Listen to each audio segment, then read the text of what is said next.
how to increase lock screen or screen timeout on your Android device. To increase your lock screen time, first of all, what you need to do is go ahead and swipe down on your device and click on settings on the top right hand side.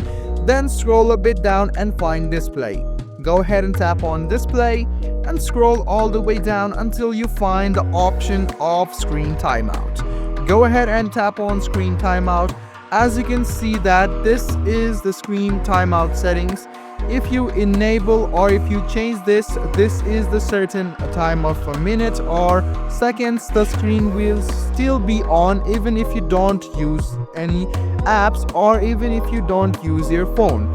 So if you want to increase the time, just go ahead and select from anywhere between 5 and 10 minutes. And you can also see the option of keep screen on while viewing. You can keep the screen on while you're looking at it while using the front camera to detect your face. So you can just go ahead and enable it, and there you go. This is how easy it is to increase the screen timeout time on your Android device. I hope this video was helpful for you. Like the video, subscribe to the channel, and do hit the bell button for more.